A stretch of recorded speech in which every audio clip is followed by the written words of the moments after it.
Hello! Bonjour les amis.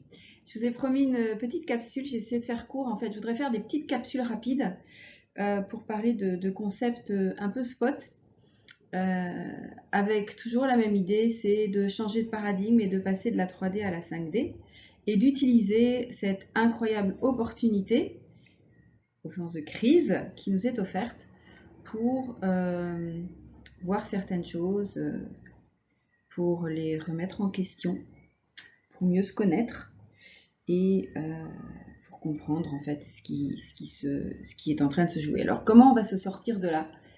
C'est une très bonne question que je me pose aussi, bien évidemment, comme beaucoup de personnes. Donc on est d'accord, il y a tout l'aspect très 3D, très dense qui peut faire peur. On a vu que l'idée c'était pas de plonger, c'était de ne pas plonger dans la peur, dans l'appréhension, de rester conscient de ses pensées, de les changer le cas échéant. Donc voilà, mais parfois c'est compliqué et complexe. On ne sait pas trop où donner de la tête et on ne comprend pas très très bien ce qui se passe. Donc l'objet de cette capsule, c'est de parler de soi, du phénomène qu'on appelle le phénomène du miroir et du système. Donc un petit programme que je vais essayer de faire court. Donc, la première chose à avoir en tête, c'est que, à l'instar d'un neurone et des synapses dans un cerveau, à l'instar d'une planète dans un système solaire, de systèmes solaires dans une galaxie et de galaxies dans l'univers, je vous réfère aux films de science-fiction qui font passer de l'extrêmement petit à l'extrêmement grand. Et il y a un bel exemple qui est Man in Black. J'adore ces films et j'adore les films de science-fiction parce qu'ils portent toujours en eux des choses, des éléments d'information qui sont souvent très avant-gardistes. Je pense entre autres à tous les ouvrages de Jules Verne. Bon, de toute façon, c'était une digression. Donc, à l'instar de ces systèmes complexes, eh bien, nous aussi, on appartient à un ensemble complexe, dit ouvert, c'est-à-dire qu'il n'est pas, c'est pas comme si on était dans notre communauté, un peu comme ça se passait il y a 150, 200 ans ou plus, où en fait les systèmes étaient assez fermés, relativement simples du coup, et les gens se connaissaient vraiment bien, ils avaient tous un système, un cadre de référence, des règles, qui fait que finalement ça pouvait assez bien se passer. C'est loin d'être notre cas puisque la mondialisation, l'ouverture, la mixité des cultures et autres a fait que c'est compliqué et c'est complexe. Alors la différence entre quelque chose de complexe et de compliqué, c'est que quelque chose de compliqué, ok, on a une série d'enchaînements A plus B plus C égale ABCD. Non, ABC. Bref, on est capable de faire un planning. J'ai une petite plume qui passe. Peut-être une petite ange qui passe. Oups. Oh là là là là, il y a beaucoup de vent aujourd'hui. Donc, je reviens à mes idées. Oui, ce qui différencie quelque chose de complexe et de quelque chose de compliqué, c'est que dans la notion de complication, voilà, on a des choses qui sont effectivement compliquées, mais on est capable de les ordonner, on est capable de les organiser, on est capable de les planifier, et même si elles évoluent, on a un modèle qui nous permet une certaine prévision. Dans les choses complexes, eh ben, ce n'est pas du tout le cas, puisque non seulement on peut avoir des systèmes compliqués, mais en plus on a des facteurs que l'on ne maîtrise pas, qui vont apparaître ou pas, qui vont apparaître à un moment où on ne les attend pas, et que la simple présence de ce facteur dans le système va complètement modifier non seulement les interactions, mais les caractéristiques du système. En fait, c'est ce qui se passe avec nous, c'est ce qui se passe avec l'être humain, puisque par définition, vous avez certainement compris que l'être humain est complexe. Surtout si vous êtes un homme et que vous considérez une femme, ou que vous êtes une femme et que vous considérez un homme. Bon, c'était mon petit clin d'œil. Non sexiste, bien sûr, mais j'insiste parce que les choses qui vont sans dire vont mieux en le disant. Donc, en fait, on appartient donc à un ensemble, voire à des ensembles. Et donc, cet ensemble va nous influencer par son existence, par ses caractéristiques, mais nous aussi, on va l'influencer. On va l'influencer par nos attitudes, on va l'influencer par nos vibrations, ces fameuses vibrations, par nos énergies, par nos pensées, par nos actions. Et donc, c'est en cela que l'on peut influencer les systèmes. Et dans la mesure où les systèmes sont complexes aujourd'hui, il est vain de s'imaginer qu'on va changer le système sans se changer soi-même. Et je fais référence un peu à ce que j'expliquais dans la vidéo 3D, 5D. En fait, le nouveau paradigme 5D est en fait une émanation de mon intérieur vers l'extérieur. Et c'est en ça que, en ayant changé à l'intérieur, je vais pouvoir influencer l'extérieur. D'accord ? Donc, notre système en soi, il va être composé de quoi? Il va être composé de nos proches, de notre famille, de nos amis, qu'on les voit régulièrement ou pas, de nos relations professionnelles, de tout ce que l'on appelle les parties prenantes, c'est-à-dire que ce sont toutes les personnes qui vont de près ou de loin entrer à un moment donné dans mon système, ou toutes les personnes ou toutes mes influences qui vont influencer des personnes. Et donc dans ces systèmes, bien évidemment, on a toutes les organisations, on a les institutions, on a les groupes, les groupements, syndicats, entreprises, etc. Et ce qu'on appelle des égrégores. Les égrégores, c'est quoi? Eh bien, c'est une agrégation de pensées, d'énergie, de vibration qui crée une espèce de nuage énergétique, vibrationnel qui va influencer, qui va nous influencer et qui peut influencer des groupes, etc. Pour vous donner un exemple, on peut parfois aller dans un endroit que l'on sent chargé ou léger. Parce qu'on peut avoir un égrégore positif et un égrégore négatif. On peut avoir un égrégore militant et un égrégore limitant. Je préfère le dire comme ça. Donc un égrégore évolutif ou un égrégore involutif. C'est-à-dire que il y a quelque chose dans l'air qu'on n'arrive pas à palper parce que bien évidemment on ne le voit pas, mais qui va avoir une influence. Par exemple, typiquement, quelque chose qui va probablement vous parler si vous avez eu l'occasion d'aller à un concert, à un match, ou dans une manifestation. On sent cette espèce d'esprit de la foule qui est là, qui va tantôt émoustiller nos attitudes et nos comportements, ou tantôt nous faire peur. Donc c'est ce qu'on appelle un égrégore. Voilà. Bon, à savoir. Donc, la première chose à savoir, au dehors du fait que tout est système et qu'on a de grosses influences systémiques, bon, je ne rentre pas trop dans le détail, c'est que on a affaire dans nos interconnexions, dans nos relations, à ce qu'on appelle un phénomène miroir. Un phénomène miroir. Un phénomène miroir, une fois. Donc, on a affaire à un phénomène miroir. Alors, il peut être relationnel ou organisationnel. Mais on va parler du phénomène miroir relationnel. En fait, quand on va être en présence dans une relation,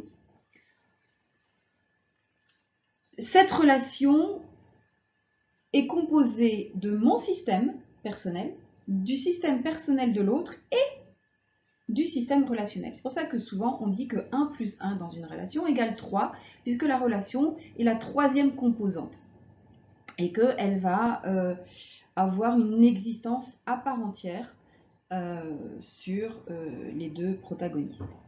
Donc, dans ce phénomène de miroir relationnel, il faut toujours avoir à l'esprit que l'autre est en fait une composante qui va, entre autres, nous permettre de mieux nous connaître. Pourquoi? Parce que l'autre, dans le fait que nous allons percevoir de lui des choses qui, rappelez-vous, nous appartiennent, d'accord? Donc, on va voir chez l'autre quelque chose qui est forcément en nous, que l'on le veuille ou pas. Ça veut dire que on va parfois voir des choses qui nous portent, parfois voir des choses qui nous dérangent. Alors, bien évidemment, ces choses perçues sont dans une dynamique où l'autre n'est pas forcément dans une attitude proactive. C'est-à-dire que il ne va pas forcément avoir une volonté consciente d'agir. Ce phénomène est plutôt dans une dynamique, comme disent les Anglais, easy going, où je n'ai pas un agenda personnel de négociation, de manipulation, etc. Et encore que, mais bon, voilà, je vous ai dit, la relation humaine est complexe. Donc, partant de ce postulat, je vais voir chez la personne des choses qui appartiennent également à mon système. C'est un peu comme la théorie des ensembles. Vous savez, vous avez cette zone d'intersection qui, en fait, appartiennent aux deux ensembles. Alors après, cette zone d'intersection, elle est compliquée voire complexe à interpréter parce que j'ai parfois des éléments qui sont copiés-collés. J'ai un rond rose et l'autre a un rond rose. Et donc, on ne peut que constater que nous avons le même rond rose en commun dans cette intersection. Par exemple, je vois l'autre et je m'aperçois en discutant avec cette personne que cette personne est née dans la même ville que moi. Voilà. Cette personne a fait les mêmes études que moi, mais pas dans la même école que moi, ou pas la même année que moi. Et donc là, on a affaire à un miroir, par exemple, qui va être, j'ai un rond rose et l'autre, il a un rond violet, ou il a un rond gris. D'accord? Donc, je peux avoir rencontré une personne qui va être intéressée par des sports d'équipe, comme moi. Sauf que moi, je m'intéresse au rugby et lui s'intéresse au football. Donc là, en fait, j'ai un triangle. C'est la folie dehors. C'est volets qui volent et tout. De toute façon, ils sont attachés. Donc, j'ai un triangle, excusez-moi, c'est un direct slide. J'ai un triangle, par exemple, violet, et il aurait un carré violet. Voilà, bon, pour essayer d'imaginer. Donc, l'autre est une projection et je ne peux voir en lui que ce que j'ai en moi. Donc, quand l'autre me fait réagir, eh bien,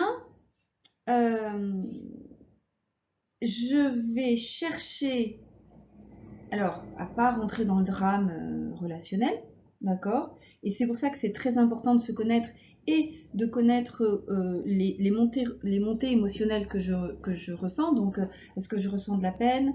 Est-ce que je ressens de la colère? Est-ce que je ressens de la peur? D'accord? Donc, voilà, je désactive la réaction émotionnelle que cette relation peut provoquer à certains moments. Et ensuite, je vais chercher et ça c'est souvent à tête reposée. Je vais aller questionner. Je vais aller voir qu'est-ce qui s'est joué pour me faire réagir. Et donc, je vais me rendre compte que bien souvent, cette personne me fait réagir pour deux raisons. Il y en aura peut-être une troisième. En tout cas, j'en vois deux pour l'instant. Soit il incarne ce qu'on appelle une anti-valeur, donc quelque chose qui, pour moi, est importante en termes de sécurité sociale, c'est la sécurité sociale. C'est-à-dire, par exemple, je suis habituée à vivre une valeur d'honnêteté. Voilà, ça me rassure socialement d'avoir affaire à des gens honnêtes. Et quand je tombe sur quelqu'un de malhonnête, ça m'insécurise parce que je ne peux pas m'appuyer sur ce repère pour vivre la relation de façon harmonieuse. C'est un exemple. Donc, une anti-valeur. Une anti-valeur ou l'absence d'une valeur. Donc, je vais me sentir menacée et donc, je fais référence à la vidéo précédente. Je vais vivre un stress cognitif. Donc ça, c'est une chose. Mais je peux aussi m'apercevoir qu'en fait, cette personne, dans ses attitudes, vient réveiller ce qu'on appelle une blessure, une souffrance que je vis. Et je fais référence aussi à la vidéo précédente sur les blessures. Donc en fait, la personne, sans le vouloir, va jouer quelque part un rôle d'acteur dans la relation.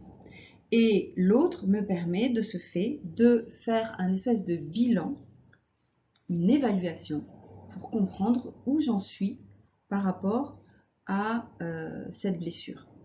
Et parfois dans la relation, vous avez des blessures qui se sont réveillées alors que les deux personnes n'ont aucunement incarné une attitude volontaire de blesser l'autre.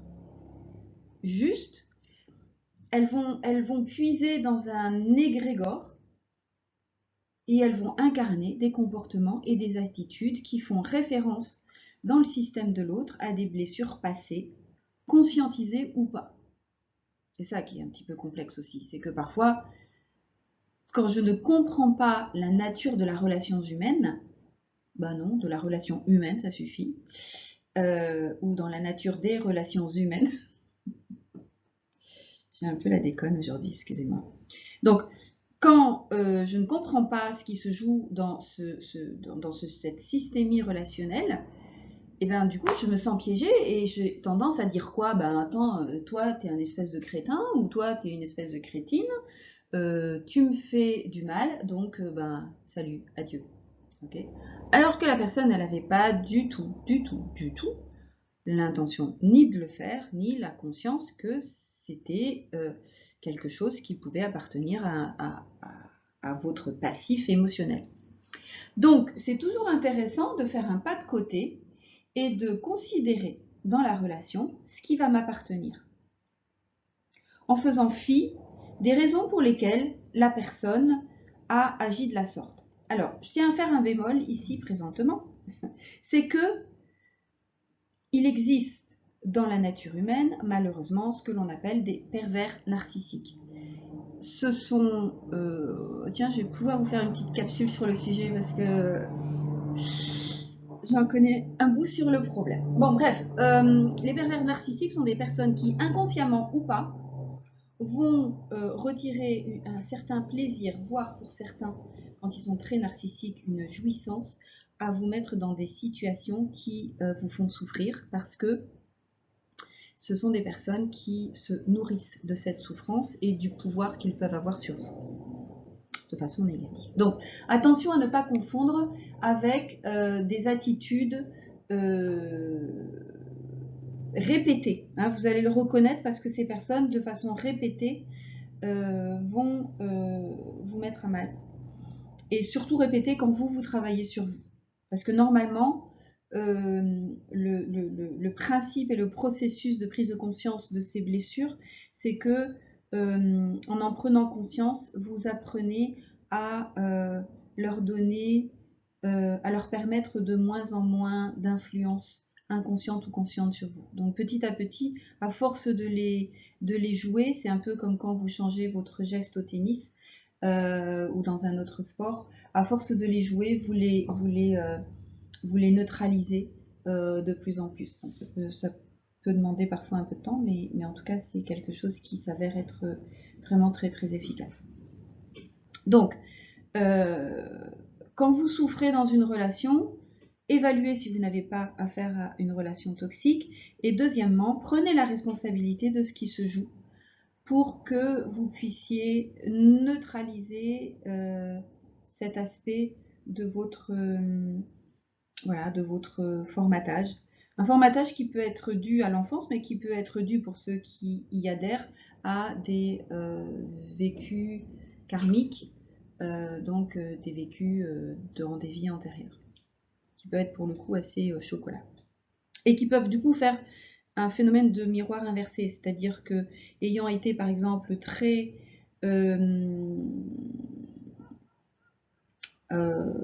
très abandonnant, donc une personne qui a abandonné beaucoup et qui a fait donc qui a créé de la souffrance par ses abandons successifs, va vivre en fait dans la vie présente une souffrance de l'abandon qui lui permet de comprendre ce que ça fait d'être abandonné. J'espère que je suis claire. Donc, prendre la responsabilité de notre douleur et de notre souffrance, et ensuite essayer de faire la part des choses et d'être dans un processus quelque part de pardon relationnel. C'est-à-dire qu'à un moment donné, quand vous vous apercevez que effectivement les choses vous appartiennent et que vous repérez que l'autre a joué un rôle d'acteur pour vous permettre de comprendre que vous avez toujours cette souffrance ou cette blessure un peu active, c'est chercher à ne pas lui en vouloir. Je prends l'exemple de la blessure de trahison. Si vous souffrez de la blessure de trahison, et que l'autre a, sans le vouloir de façon malveillante, vous a déçu, vous a blessé, même vous a quelque part trompé, voilà, il y a association de malfaiteurs. Donc, comme on dit en approche neurocognitive et comportementale, c'est-à-dire que, oui, vous transpirez la blessure de trahison et donc vous aurez certainement tendance à attirer des situations qui vous font vivre cette blessure. Voilà. Ce qui ne veut pas dire qu'il faut tout pardonner, mais je reviens au point précédent, c'est-à-dire que pardonner quand la personne ne cherche pas à le faire de façon malveillante. Ok, donc ce phénomène du miroir est vraiment très très important. Très très important, c'est mieux. Un phénomène, c'est masculin. Ouais, c'est bien, on fait des petites révisions grammaticales en même temps. Autre phénomène, le miroir peut être positif. Je m'explique. Si vous avez affaire à une personne que vous admirez, parce que vous la trouvez claire, intelligente, persuasive, dynamique, que sais-je, dites-vous bien que cette personne vous montre ce que vous avez en vous, le potentiel que vous avez en vous, parce que sinon vous ne pourriez pas le percevoir. Alors parfois ça va vous agacer parce que votre mental va vous dire mais qu'est-ce que t'attends pour faire la même chose, pour être qui tu es, cette particularité tu l'as en toi, alors vas-y bouge, et donc parfois c'est vas-y bouge, c'est sympa, c'est cool. Et à force de ne pas être entendu, il peut vous dire non mais tu vas écouter, oui, non mais tu vas écouter, et là ça vous agace et vous avez, dans le processus que je viens de vous expliquer, tendance à juger et à critiquer la personne pour ce côté dynamique, mais en fait finalement, ce côté dynamique, votre âme vous supplie d'être dans cette dynamique. Donc le petit truc, c'est de faire du copier-coller et de vous autoriser à être dynamique en vous disant bien que les autres y penseront ce qu'ils voudront. Et vous verrez. Je vous donne mon chapeau, non, je mets les deux mains à couper. Vous allez voir que vous allez ressentir un phénomène qui est magique, c'est les yeux qui brillent et le cœur qui chante. Et parce que vous aurez libéré une facette de votre personnalité qui mourrait de ne pas vivre en fait. Voilà, ça c'était le petit côté truc. Donc, et même, alors je vais vous dire autre chose parce que je vais là où je ne pensais pas forcément aller, mais tant pis, c'est très bien, ça doit se faire comme ça.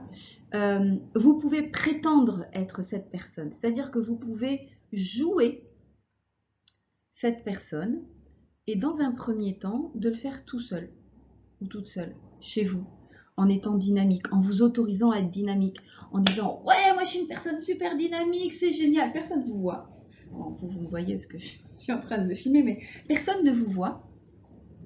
Mais votre cerveau va enregistrer ce comportement et cette attitude avec en plus un facteur constructif au niveau cognitif, c'est-à-dire que petit à petit, au plus vous allez jouer cette personne dynamique, au plus cette attitude vous semblera naturelle et au plus elle sera intégrée dans votre façon d'être.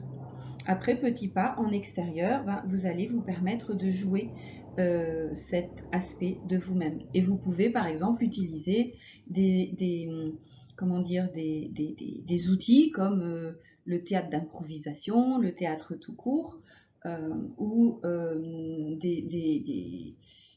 des jeux dans des soirées où vous prétendez être cette personne dynamique. Et vous verrez que petit à petit, vous récupérerez cette capacité de dynamisme. Et ça vaut pour tout ce que vous voyez chez l'autre et qui a tendance à vous titiller un petit peu en mode « Oh là là, regarde là, celle-là ». Nous, en approche neurocognitive et comportementale, on appelle ça un comportement hypofonctionnel, mais vous n'avez pas envie de savoir. Ça, voilà. Expliqué comme ça suffira grandement. Donc, ok, parfait. Je sais que dans une relation, je vais avoir une influence, que l'autre va me servir à comprendre et à mieux me comprendre. Qu'est-ce qu'on fait avec le système? Et c'est là où je voulais en venir, puisque aujourd'hui, on est bien dans une dynamique où les vidéos que je vous propose vous intéressent parce que vous avez envie de changer de paradigme et que vous voulez passer de la 3D à la 5D. Oui, mais c'est bien joli, mais on vit quand même dans la 3D, Sonia, ok? Donc, t'es très très drôle, mais voilà quoi, hein? Et vous avez tout à fait raison. Alors, rappelez-vous de Matrix, et je vous invite à le regarder. C'est un film de science-fiction à nouveau, et peut-être le côté science-fiction peut vous agacer, mais essayez de le regarder au 2e degré et d'écouter les messages qui s'y trouvent. Pour influencer le système, je ne peux pas être hors du système. Et Néo, qu'est-ce qu'il fait? Il en est sorti du système, mais il retourne dans le système pour l'influencer. D'accord? Et donc, il y a une chose dont il faut être conscient, c'est que lutter contre quelque chose ne fait qu'alimenter la chose contre laquelle on lutte.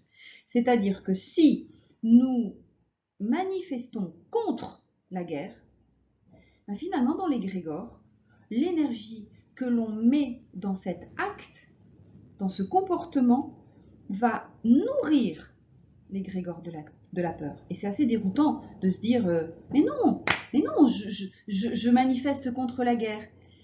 Oui, dans la 3D. Et encore, même pas, je retire ce que j'ai dit. Oui et non.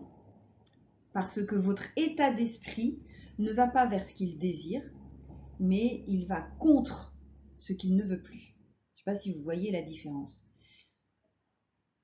Si vous voulez, l'idée, si vous voulez vraiment manifester pour la paix, manifestez pour la paix et incarnez la paix, de manière à ce que effectivement vous puissiez contribuer à cet égrégore de paix et non pas à cet égrégore de guerre contre lequel vous luttez, donc vous l'alimentez.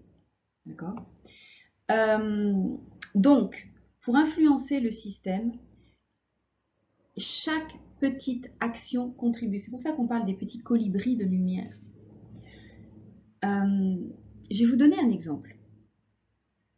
Tout est énergie et vibration. Quand je veux contribuer à la protection des animaux, spontanément, on va dire quoi? Ah bah vous donnez 100 € à l'association de la protection des animaux, à la SPA, etc. etc. D'accord? Ok, c'est une façon de faire. Vous avez contribué énergétiquement et matériellement à une cause qui défend les animaux. Sauf que cette cause qui défend les animaux, c'est un système, c'est une organisation qui, elle-même, est composée d'individus qui, eux-mêmes, probablement, sont en lutte de pouvoir les uns avec les autres, parce qu'il y a peu de chances qu'ils aient réglé toutes les difficultés de leur ego. Donc, vous vous retrouvez à nourrir en fait un système qui n'est pas forcément vertueux sur la cause que vous voulez protéger. Ce qui ne veut pas dire qu'il ne faut pas le faire, hein, mais en tout cas, dites-vous que énergétiquement, vibrationnellement, dans cette dimension de la 5D, l'idée est de faire un acte pour la protection de la nature. Et je vais vous donner un exemple. Alors vous allez me dire, ouh là là, Sonia, elle est frappée. Mais je ne pense pas, parce que nous sommes presque 8 milliards sur la planète et que si chacun fait un petit acte et contribue vibrationnellement à la protection de la nature, eh bien, les choses vont bouger vibrationnellement, c'est forcé. La dernière fois, j'étais en train de me baigner. La mer était d'une platitude, c'était une mer d'huile, c'était assez impressionnant. Et à un moment donné, en me baignant, je vois une coccinelle. J'étais à 10 à 15 mètres du rivage. Qu'est-ce que j'ai fait? J'ai pris la coccinelle, je l'ai levée, donc je l'ai sauvée des eaux, et je suis partie sur le rivage. Et j'ai sauvé cette coccinelle. Et dans tout le parcours, mon énergie, mes vibrations allaient vers sauver la vie d'un animal, d'un insecte. D'accord? C'est plus facile que de sauver un lion. Okay. Mais j'ai contribué au système. J'ai fait le petit colibri. D'accord? Donc ne sous-estimez pas ce que vous pouvez faire pour la cause que vous désirez porter. D'accord? Chaque petite action y contribue. Ça va de même par rapport à vous, c'est-à-dire si vous désirez retrouver à un moment donné un corps de sportif, eh bien, vous n'allez pas pouvoir faire ça. C'est chaque mouvement va contribuer à atteindre cette nouvelle réalité du corps de sportif. Vous voyez, si je devais faire une métaphore. Si vous voulez changer le système, donc changez-vous d'abord, aidez l'autre en vous aidant vous. C'est très important. Posez-vous en priorité. Reprenez l'adage connu du masque à oxygène dans l'avion. On ne pourra aider son enfant, son voisin, que si on a soi-même mis le masque à oxygène d'abord. Ça veut dire que quand vous allez vous aider, vous allez aider l'autre. Quand vous allez vous aider, c'est-à-dire que quand vous allez vous comprendre, vous allez contribuer à la compréhension de soi. Et quand les masses critiques sont atteintes, il y a ce basculement qui se fait, on appelle ça le 101e singe, le principe, le paradoxe, non, principe des 101e singes, mais il y a un autre mot que j'ai en tête, le théorème, ouais, le théorème du 101e singe, qui fait que, eh bien, cette attitude, ce comportement va se partager chez tous les êtres humains, de façon énergétique et vibratoire. Donc, au plus nous serons nombreux à nous questionner, à nous observer, à être en conscience, au plus nous allons à un moment donné contribuer à ce basculement, à cette masse critique. D'accord? Donc, valorisez toutes les actions que vous pouvez faire en ce sens. Voilà. Donc, le dernier point, c'est, j'en ai déjà parlé, c'est s'il vous plaît, allez vers ce que vous désirez. Parce que de toutes les façons, en allant vers ce que vous désirez, vous quitterez ce que vous ne désirez plus. Donc, c'est double effet qui se coule en fait. Vous savez, il y a deux façons d'éviter un problème. C'est de vous en séparer ou d'aller vers quelque chose que vous désirez. Quand vous vous séparez d'un problème, vous pouvez aller à 360 degrés et s'il faut, en quittant un problème, vous êtes à l'opposé de ce que vous désirez. Donc focalisez-vous sur ce que vous désirez. Vous désirez un monde de transparence? Incarnez la transparence. Vous voulez un monde d'honnêteté, un monde de créativité? Incarnez la créativité. Un monde d'innovation? Incarnez l'innovation. Et il n'y a pas... Il n'y a pas de bonne ou de mauvaise situation. Donc, il n'y a pas Ah, ça y est, j'ai perdu, je suis branchée sur la scène. Juste pour ceux qui ne la connaissent pas, c'est une scène d'Astérix. euh, c'est un morceau d'anthologie. Je vais vous trouver le lien YouTube. Donc voilà, il n'y a pas de petites actions, il n'y a pas de petits gestes. Tous les gestes, parce qu'ils sont vibrationnels et énergétiques, vont contribuer à ce fameux égrégore. Ok? Donc, partagez si vous voulez. Ah, ce serait cool si vous pouviez. Qu'est-ce que j'ai, moi? Je ne sais plus parler français. Ce serait vraiment génial si vous pouviez contribuer à ces petits gestes que vous faites pour influencer le système et pour nourrir le nouveau paradigme de la 5e dimension. Donc, je vous y invite. Donc, j'en terminerai là-dessus. Soyez le changement que vous désirez voir dans le monde, c'est Gandhi qui l'a dit. Donc, des exemples très très simples. Alors, s'il vous plaît, est-ce que je peux vous demander une faveur? L'importance de nos enfants. Nos enfants, ce sont notre futur. Nous avons le devoir, la responsabilité de les protéger. Donc, s'il vous plaît, protégeons-les. Alors, vous allez me dire, oui, mais j'ai pas d'enfant. Dans notre constitution, nous avons ce qu'on appelle l'enfant intérieur. Peut-être en avez-vous entendu parler. L'enfant intérieur, c'est cette partie de nous qui est toujours présente en nous. Et d'ailleurs, elles influencent beaucoup notre rapport aux émotions. C'est-à-dire que l'enfant intérieur est celui qui a souffert beaucoup en silence parce qu'il n'était pas conscient de ce qui se jouait pour lui.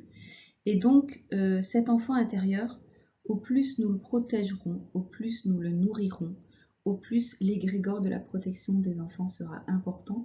Et donc, au plus nous allons contribuer à cette masse critique de protection, de respect de nos enfants. Donc respectons notre enfant intérieur, nourrissons-le. Alors comment on fait pour nourrir un enfant intérieur? Eh bien on rigole, on joue, on déconne, on fait des choses insensées, on est léger, on se pose pas la question, on y va. T'as envie de manger une glace, mange une glace. T'as envie de sauter dans la flaque d'eau, saute dans la flaque d'eau. T'as envie de sourire à un enfant, souris à un enfant. Ok, soyez vraiment dans cette espèce de réponse à la spontanéité qui est en lien avec le jeu et la légèreté. Voilà. Donc, nourrissons nos enfants intérieurs, protégeons nos enfants intérieurs, guérissons nos enfants intérieurs. Mais bon, voilà, ça c'est une chose, je l'ai mis parce que je trouve que les enfants sont importants et ils me sont très très chers. Ouh là là, c'est émotionnel. Voilà. Donc, allez voir ce qui vous semble être important pour ce nouveau paradigme. Vous voulez créer des échanges? Dites bonjour à des gens que vous ne connaissez pas dans la rue. Entamer une conversation avec une personne. Ah tiens, je vais vous parler d'un exemple très récent. Sur la route, j'étais avec une amie et on s'est arrêté pour répondre aux besoins physiologiques, manger, enfin non pas manger, boire. Et en fait, il n'y avait pas de place à l'extérieur, il y avait un monsieur qui était sur une table et donc du coup, je me suis approchée de lui et je lui ai demandé si on pouvait partager la table avec lui. Et il a dit bien sûr, bien évidemment, etc. Et donc non seulement on a partagé la table, mais on a discuté. On a discuté et alors là, vous allez me dire, ah mais c'est pas facile de discuter, d'aborder quelqu'un, on ne sait pas qui il est, qu'est-ce qu'on va dire? Eh ben, dites tout haut ce que vous pensez tout bas. Je sais pas. Et moi je dis souvent, ça peut commencer par dire, oh ben tiens, c'est rigolo quand même de se retrouver à une table comme ça. Vous allez où? Alors évitez la question, est-ce que vous habitez chez vos parents? Parce que même si la personne vous intéresse, c'est complètement has-been. Mais voyez, entamer la conversation sur quelque chose. Alors, oui, les questions, ah, il fait beau aujourd'hui, non, mais voilà, vous pouvez entamer la question. Et même suivez votre intuition, j'ai envie de vous dire. Moi, la personne, je lui ai demandé, je lui ai dit, tiens, je me trompe ou vous êtes sans doute camionneur? Et effectivement, il était camionneur. Mais s'il ne l'avait pas été, ben voilà, vous rebondissez en disant ah bah dis donc, désolé, vraiment j'avais pas le compas dans l'œil. Enfin voilà, ne remettez jamais en question l'autre, hein, remettez-vous en question. N'allez pas lui dire ah bah pourtant vous avez l'air d'un camionneur. Ouais, je déconne. Donc voilà, voilà, créez de vrais échanges, dites bonjour aux personnes, parlez-leur, échangez, aidez-les, euh, créez ce contact, créez ce contact. Et si c'est compliqué, bah déjà créez un contact visuel et faites un sourire. Déjà, c'est un contact, c'est un échange. Vous voulez un monde propre? Eh ben, qu'est-ce qui vous empêche de prendre un plastique et de ramasser 2-3 détritus sur votre chemin? Vous contribuez énergétiquement. Alors, il y a beaucoup de gens qui vont dire non, mais attendez, c'est pas moi qui ai fait ça, hein. Moi, j'ai pas acheté mes papiers. Et là, et là, qu'est-ce qui se joue? Vous vous apercevez que vous êtes en réaction sur une antivaleur. Moi, je respecte l'environnement, je ne supporte pas que les gens ne respectent pas l'environnement. Ok, mais c'est comme ça. Si vous voulez vraiment contribuer à un environnement propre, prenez votre part de responsabilité et contribuez énergétiquement, vibrationnellement à ramasser un papier de temps en temps. Vous n'avez pas besoin de faire toute la plage ou tout l'environnement.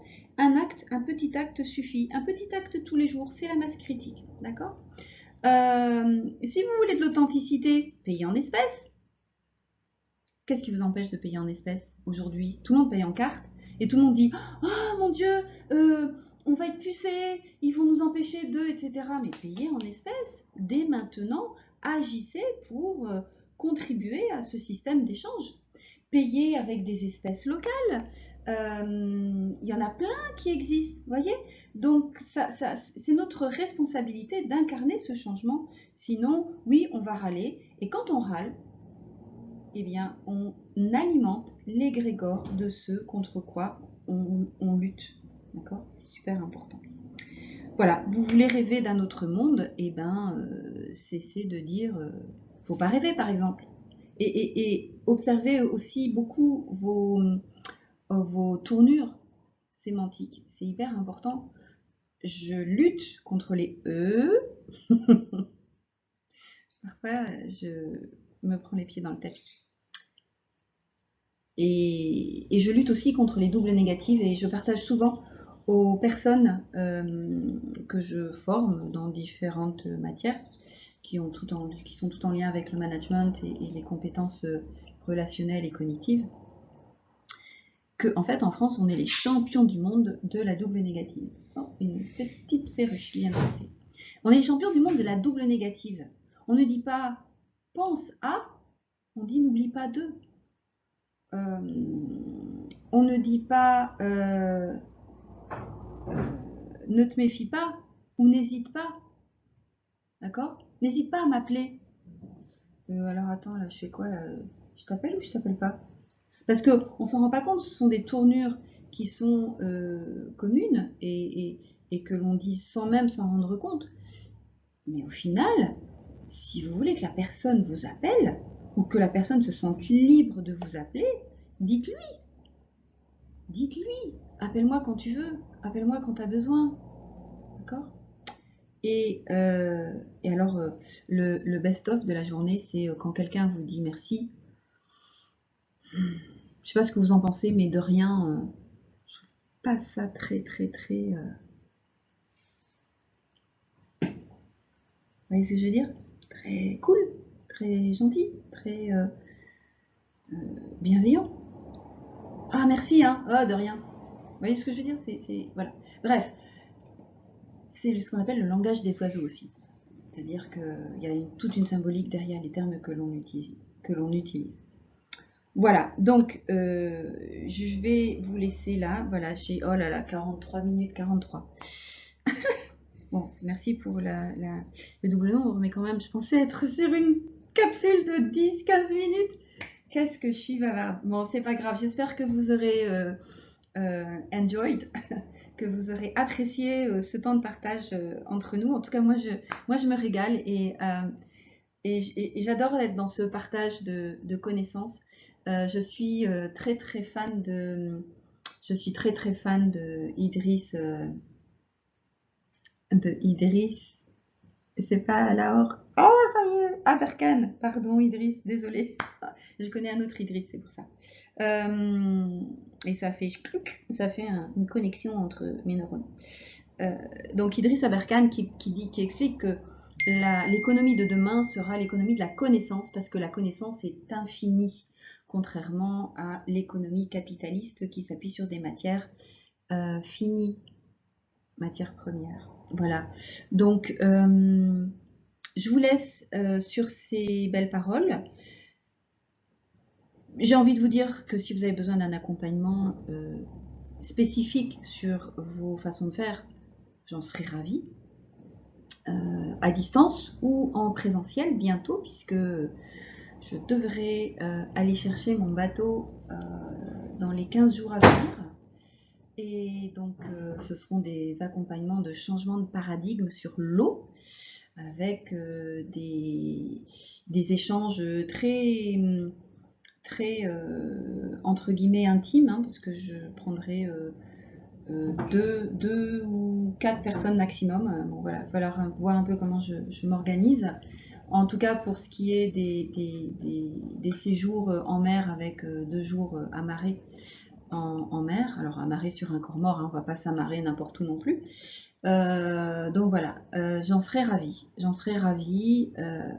car toute élévation de conscience est une contribution à cette fameuse masse critique de le niveau de conscience dont on a besoin pour passer sur ce 5e paradigme. Donc, j'ai envie de vous inviter à échanger la vidéo, d'échanger les différentes vidéos, de vous abonner à la chaîne, de mettre des pouces qui vont bien, comme ça fait plaisir à tout le monde, de laisser des commentaires et d'incarner le changement que vous désirez voir dans ce monde qui évolue et qui va évoluer beaucoup.